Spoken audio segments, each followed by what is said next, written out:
गांववाणी studio में आप सभी लोगों का स्वागत है। आज हम आप सब लोगों को कैरियर में किस तरह से संघर्ष पाकर आप अपना मुकाम हासिल कर सकते हैं, इसी सफलता की कहानियों में आज हमारे साथ मिंटू सैनी जी हैं। नमस्कार मिंटू जी। नमस्ते सर। आज गांववाणी स्टूडियो में हमें खुशी है कि आज आपने जेआरएफ ज्योग्राफी से आपने क्वालिफाई किया है और आज ही आपका परिणाम आया है। हमने ये गांववाणी स्टूडियो का एक हमने कॉन्सेप्ट स्टार्ट किया है जिसमें ऐसे होनहार या लीग से हटकर जिन्होंने संघर्ष किया है, क्योंकि आप कृषक परिवार से हो, आपके पापा कृषि से जुड़े हुए हैं और आप मध्यम परिवार से हैं।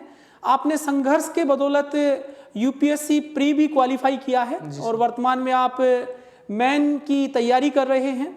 आप एक कृषक परिवार से रहते हुए आपने एक आईएएस बनने का स्वप्न देखा है और वाकई में आपने अपने उस कसौटी पर अपने उस स्वप्न की तरफ आप निरंतर बढ़ भी रहे हैं और हमारी टीम की शुभकामनाएं हैं कि आने वाले समय में आप यूपीएससी क्वालिफाई करें और एक आईएएस बन के बानसूर की धरा का नाम राष्ट्रीय स्तर पर करें। तो हम लिए चलते हैं दोस्तों आप सब लोगों को मिंटू सैनी जी की कहानी, इनकी जुबानी, कि किस प्रकार इन्होंने जेआरएफ की तैयारी के लिए इन्होंने एक शेड्यूल बना के तैयारी की, साथ में इन्होंने यूपीएससी की तैयारी के लिए किन किन बुक्स को इन्होंने पढ़ा और कैसे इन्होंने अपनी प्लानिंग करके और आगे ये अपने आप को बढ़ा रहे हैं। तो इस सफ़रनामे को हम इन्हीं की जुबानी मिंटू जी के साथ आपका अनुभव साझा कर रहे हैं। बानसूर के हाजीपुर के पास में जो गुजरों की ढानी है वहाँ से ये बिलोंग करते हैं और बिल्कुल खेती से जुड़े हुए हैं इनके परिवार के सभी लोग और ये मध्यम परिवार में रहकर इन्होंने संघर्ष किया है। तो मिंटू जी हम जानना चाहेंगे, एक तो हमें खुशी है कि आप हमारे गांववाणी स्टूडियो की टीम के साथ अपने आज अनुभव इस सेशन में साझा कर रहे हैं।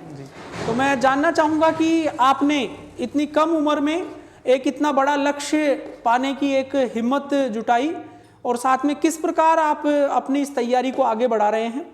तो मैं इस गांववाणी टीम के माध्यम से सबसे पहले तो आपको बधाई देना चाहूँगा कि आपने जेआरएफ का एग्ज़ाम क्लियर किया है, वो भी ज्योग्राफी विषय से। तो आपने जेआरएफ की तैयारी के लिए किस तरह से आपने अपना जो अध्ययन का जो कार्य था उसे आरंभ किया, साथ में आपने बताया कि आप यूपीएससी का भी मेन क्वालिफाई कर चुके हैं और अभी आप उसकी जो प्री क्लियर कर चुके हैं और मेन की आप तैयारी कर रहे हैं।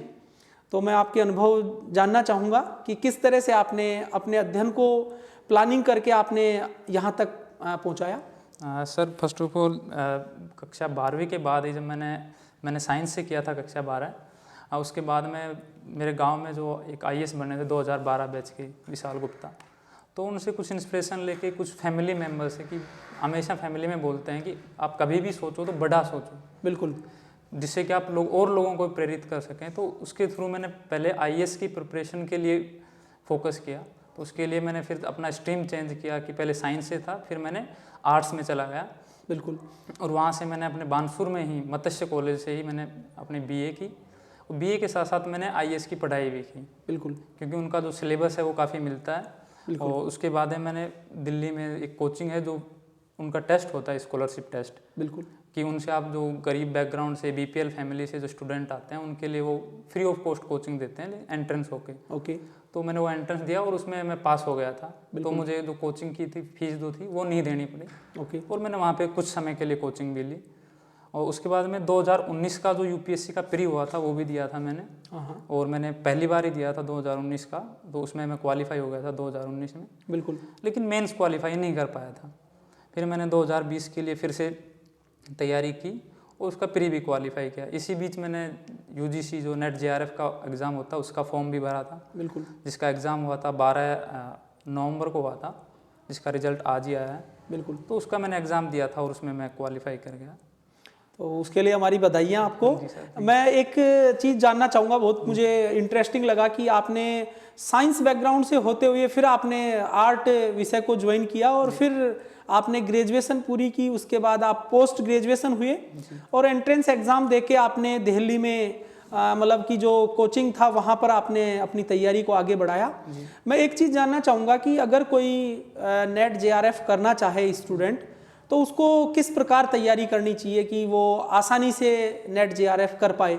सर नेट जेआरएफ के लिए मेरे हिसाब से तो जो तैयारी है कि आप पहले तो अपने कॉलेज जो है अंडर ग्रेजुएशन और पोस्ट ग्रेजुएशन उसको भी अच्छे से आप तैयार करें, क्योंकि जो नेट जेआरएफ में जो पूछा जाता है वो कॉलेज से ही पूछा जाता है। बिल्कुल।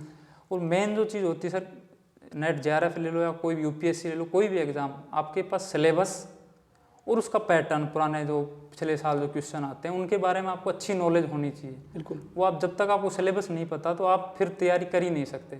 आप कोई भी बुक्स रैंडमली पढ़ोगे तो उससे फिर पता ही नहीं है कि आप जो पूछा नहीं जा रहा है वो आप पढ़ रहे हो। बिल्कुल। तो वेस्ट ऑफ टाइम है। इसलिए तैयारी करने के लिए सिलेबस और पिछले पेपर 2, 3, 4 साल के पेपर। तो मैंने जो तैयारी की थी नेट जेआरएफ के लिए कोई अलग से तैयारी नहीं की, बिल्कुल भी। बिल्कुल। क्योंकि मेरे पास कोई भी बुक नहीं है एक्सेप्ट जो पिछले साल के पेपर हैं वो भी ऑनलाइन होते हैं तो वही देखे थे। बिल्कुल। बाकी मैंने जो यूपीएससी की तैयारी की तो उसी में ज्योग्राफी की एक सब्जेक्ट होता है, ऑप्शनल सब्जेक्ट। हाँ हाँ। तो मैंने ऑप्शनल सब्जेक्ट में ज्योग्राफी की तैयारी की। बिल्कुल। और मैंने यहाँ पे क्वेश्चन देखे थे 2019 के, तो मुझे लगा कि ठीक है। उसके बाद मैंने सिलेबस देखा तो मैंने जो सिलेबस के जो पॉइंट हैं हाँ उनको तैयार किया। तो उन्होंने मुझे यूपीएससी में मदद की और यहाँ नेट जेआरएफ में भी उनसे मदद मिली है, जो सिलेबस के हिसाब से पढ़ाई की जाएगी। बिल्कुल। तो ये एक फंडामेंटल है सर नेट जेआरएफ का, या कोई भी एग्जाम हो आप सिलेबस को तैयार करें। बहुत बहुत बधाई हो सर। और आपने इतना अच्छा बाकी यूथ के लिए भी एक प्रेरणा के रूप में आपने बताया कि किस प्रकार वो सिलेबस को कॉन्सेप्ट के साथ में पिछले कुछ सालों के जो पेपर हैं उनको अगर वो सोल्व करके और एक माइंड सेट करके अगर अपनी तैयारी करते हैं तो कोई भी लक्ष्य मुश्किल नहीं है। लेकिन आपने आईएएस बनने का एक स्वप्न देखा है और अब की बार आप दूसरी बार आपने क्लियर किया है। तो मैं ये भी जानना चाहूँगा कि आप आईएएस के लिए आपको प्रेरणा कहाँ से मिली और किस प्रकार आप तैयारी करके अपने लक्ष्य को हासिल करोगे, क्योंकि हमारा गांववाणी स्टूडियो का एक माध्यम है ये डिजिटल प्लेटफॉर्म, ये बाकी यूथ को भी मोटिवेट करने के काम आएगा, क्योंकि आप युवा हैं और अभी आपने पोस्ट ग्रेजुएशन कंप्लीट करते ही आपने यूपीएससी भी और नेट जेआरएफ भी आपने क्लियर किया है। जी सर। तो मैं चाहूँगा कि बाकी युवाओं के लिए भी आप प्रेरणा का स्रोत बने और आपसे लोग सीखें, और आपने जो संघर्ष करके यहाँ तक एक मुकाम पाया है उस कहानी को अगर कुछ लोगों तक ये एक टच करती है और उनको प्रेरणा मिलकर वो भी आपका अनुसरण करते हैं तो निश्चित रूप से हमारा मकसद है कि यहाँ के जो यूथ हैं उनको एक सही दिशा मिले, क्योंकि आज पता है कि आज का युवा डिजिटल टेक्नोलॉजी में अपना बहुत सा समय फेसबुक, यूट्यूब या फिर सोशल नेटवर्किंग पे बेकार में बिता रहा है। लेकिन आपने इनसे हटकर अपना एक डेडिकेशन लक्ष्य बनाया और उसके ऊपर आप निरंतर चल रहे हैं। तो हमें खुशी होगी कि आप बाकी युवाओं को एक मार्गदर्शन दें कि किस प्रकार वो यूपीएससी प्री की तैयारी करें, क्योंकि आपने 2 बार यूपीएससी प्री क्वालिफाई किया है। तो नो डाउट आपका कॉन्सेप्ट क्लियर तो है और आपका जज्बा भी है कि आप आईएएस बनेंगे, और हमारा ये आपसे आग्रह भी है कि आप हमारे साथ जुड़े हुए ऑनलाइन युवाओं को आप प्रेरित करें। जी सर। तो सबसे पहले मैं बताता हूँ कि मैंने जो साइंस से जो मैं आर्ट्स में जो चेंज किया वो किस लिए किया है कि मैंने 2014 में एक बार मेरा हेल्थ इशू की वजह से मैंने ब्रेक भी दिया था। बिल्कुल। और उसके बाद 2015 में 12th पास करने के बाद में मैंने जेई मेंस का भी एग्ज़ाम दिया था, लेकिन अच्छी इंजीनियरिंग कॉलेज ना मिलने की वजह से। और उसके बाद में जैसे कि आपके सराउंडिंग में लोग रहते हैं कि आपको क्या सलाह देते हैं, दूसरी बात, और हमारे गांव में जो आईएएस बने थे उनसे भी कुछ इंस्पिरेशन लेके कि मैंने ठीक है कि आप आईएएस करते हैं, क्योंकि वही है कि आप फैमिली में जब भी सुनते हैं मम्मी पापा कि आप कम से कम बड़ा सोचो, जब आप सोचोगे नहीं तो फिर आप कर ही नहीं सकते अगर आप बड़ा नहीं सोचोगे तो उसके बाद है मैंने आर्ट्स से यहाँ पे कॉलेज से किया। उसी टाइम मैंने अपना मीडियम भी चेंज किया था। बिल्कुल। क्योंकि आज के जो स्पेशली जो गांव के जो यूथ हैं उनको इंग्लिश की सबसे बड़ी प्रॉब्लम है। बिल्कुल। बहुत से लोग इंग्लिश की वजह से गवर्नमेंट एग्जाम में रह जाते हैं या फिर उनके इंग्लिश की वजह से बहुत प्रॉब्लम फेस करते हैं। बिल्कुल। तो उस प्रॉब्लम को सोल्व करने के लिए मैंने मीडियम चेंज कर लिया हिंदी से इंग्लिश में। ओके। कि अब जब तक इंग्लिश नहीं पढ़ोगे इंग्लिश नहीं आएगी, वो ये आपके डर बना रहेगा। तो उसके लिए सीधा है कि आप इंग्लिश के जितने ज़्यादा टच में रहोगे उतना इंग्लिश सीखोगे। बिल्कुल। कॉलेज के साथ जब मैंने यूपीएससी की तैयारी शुरू की तो यूपीएससी के लिए जो बेसिक चीज़ थी कि वो ये कोचिंग में जाना था, लेकिन कोचिंग से कुछ नहीं होता है। आजकल जो इस टाइम में डिजिटल मीडिया चल रहा है, तो मैं तो 2012 से ही, जब से मैंने RSCIT किया था युवा जागृति से ही, बिल्कुल उसी टाइम से मेरे पास डिजिटल इंटरनेट का और ये सब चीज़ था, तो वहाँ से ही जो मेन सोर्स ऑफ गाइडेंस था मेरा, गाइडेंस के लिए जो भी, बिल्कुल, तो वो सब इंटरनेट से किया है। क्योंकि फैमिली में, हमारी फैमिली में मैं एक फर्स्ट ग्रेजुएट हूँ और फर्स्ट पोस्ट ग्रेजुएट हूँ, ओके, तो उसके लिए कोई ज़्यादा आपको बाहर से गाइडेंस नहीं मिलता है, तो आप फिर इंटरनेट उसी काम आता है।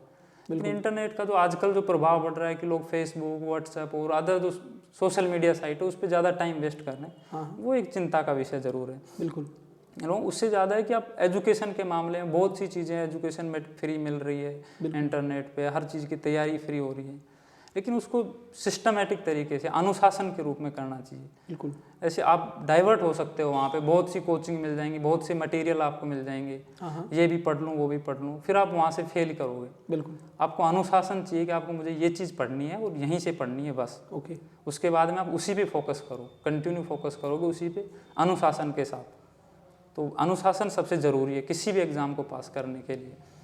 तो बहुत अच्छा आपने बताया कि डेडिकेट रह के और एक अनुशासित तरीके से अगर आप कार्य योजना बना के और अपने सिलेबस को अगर अध्ययन करते हैं तो निश्चित आपको टारगेट मिलेगा। जी सर। तो आप युवाओं को क्या संदेश देना चाहेंगे हमारे इस गाँववाणी चैनल के माध्यम से कि वो किस प्रकार अपने कैरियर का निर्माण करें और कैसे वो आगे बढ़ें जिससे उनको भी एक मुकाम हासिल हो सके? जी सर, मेरा संदेश यही है कि कुछ भी इम्पॉसिबल नहीं है।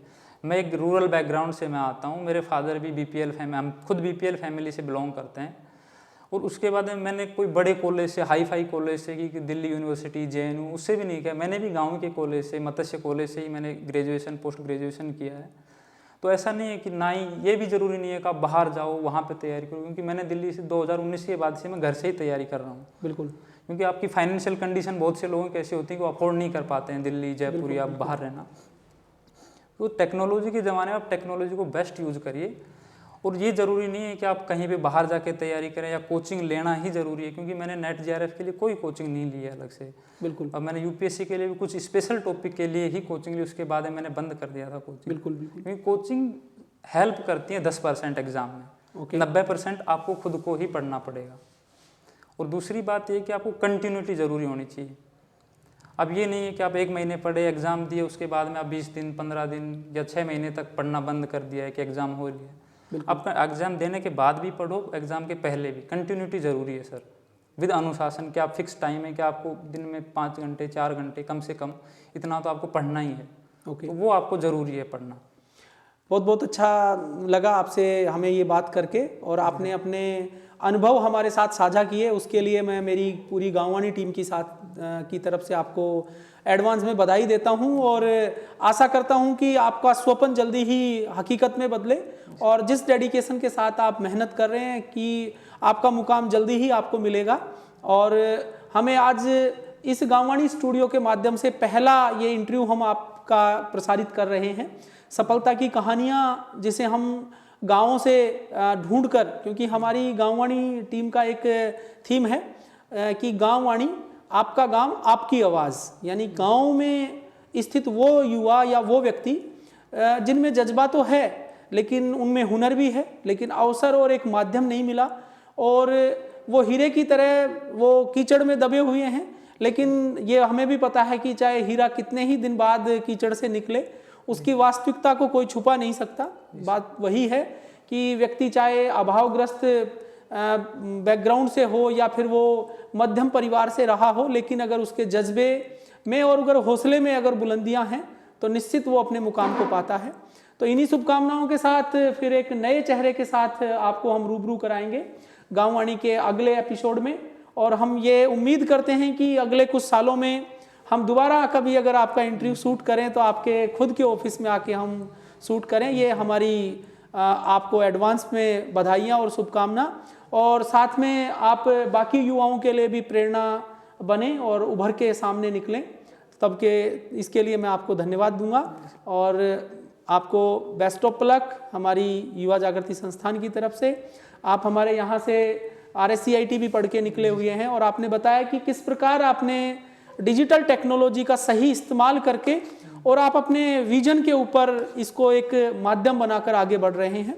तो मिलते हैं दोस्तों फिर एक नए विषय के साथ में और एक नए इंटरेस्टिंग एक जज्बे के साथ में और इसी प्रकार मिंटू सैनी जी की तरह एक लीक से हटकर मेहनत करने वाले लोगों की एक सफलता की कहानी को लेकर तब तक के लिए विदा चाहेंगे। जय हिंद, जय भारत, धन्यवाद।